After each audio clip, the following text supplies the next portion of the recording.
Hello food lovers, welcome back to my channel. మళ్ళీ ఒక simple and tasty కర్రీతో వచ్చేసాను. నిజంగా ఈ కర్రీ మాత్రం ఎంత బాగుందో తెలుసా? నేను ఎప్పుడు తినే కంటే 4 ముద్దలు ఎక్కువ తిన్నాను. అంత టేస్టీగా ఉంది. నేను చెప్పడమే కాదండి, మీరు కూడా ఒకసారి ట్రై చేసి చూడండి. చాలా అంటే చాలా బాగా నచ్చుతుంది. నార్మల్‌గా పాలకూర కర్రీని చూసుంటాము. బట్ ఇలా ట్రై చేయండి.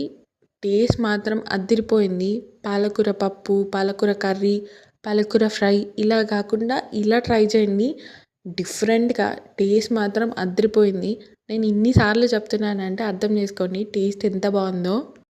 పిల్లల లంచ్ బాక్స్‌కి ఏం పెట్టాలి అని ఆలోచిస్తున్నారా? పోనీ ఆఫీస్ వెళ్ళేటప్పుడు ఏం తీసుకెళ్ళాలి అని ఆలోచిస్తున్నారా? అస్సలు ఆలోచించకండి. ఇది 5 లేదా 10 నిమిషాలు, అంతకు మించి ఎక్కువ టైం పట్టదు. అంత టేస్టీగా కూడా ఉంటుంది.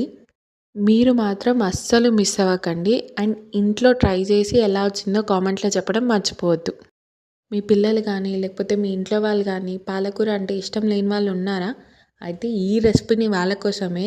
నిజంగా చెప్తున్నాను, టేస్ట్ మాత్రం అదిరిపోయింది. నేను ఇన్నిసార్లు చెప్తున్నానని అస్సలు ఆలోచించకండి. నిజంగా చాలా అంటే చాలా బాగుంది. పాలకూర హెల్త్కి మాత్రం చాలా మంచిది. అండ్ డైట్లో ఉన్న వాళ్ళు మాత్రం ఈ రెసిపీని అస్సలు మిస్ అవ్వకండి.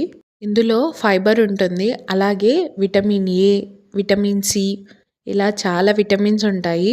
అలాగే పాలకూరలో ఐరన్ కూడా ఎక్కువగా ఉంటుంది. ఈ రెసిపీ ఇంట్లో ఉండే ఇంగ్రీడియంట్స్ తోటే చేసుకోవచ్చు. చాలా సింపుల్గా అయిపోతుంది. బిగినర్స్, బ్యాచిలర్స్ ఎవరైనా ఈజీగా చేసుకోవచ్చు. ఎలా చేసుకోవాలో సింపుల్ ప్రాసెస్లో చెప్తాను, వినేయండి. ముందుగా శనగపప్పు, ధనియాలు, జీలకర్ర పక్కకు తీసి పెట్టుకోండి.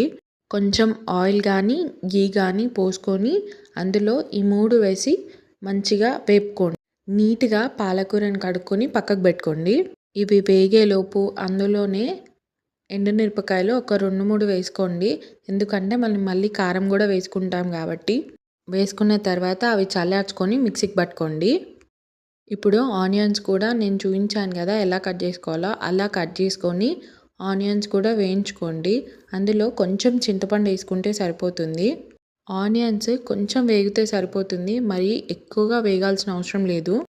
ఆనియన్స్ చల్లగా అయిన తర్వాత మిక్సీకి పట్టుకోండి. అది కూడా కచ్చాపచ్చగా పట్టుకుంటే సరిపోతుంది. ఇప్పుడు అదే బండిలో ఆయిల్, పోపు దినుసులు వేసుకొని కరివేపాకు వేసుకొని పాలకూరను కూడా మంచిగా కడుక్కొని అందులో వేసుకోండి.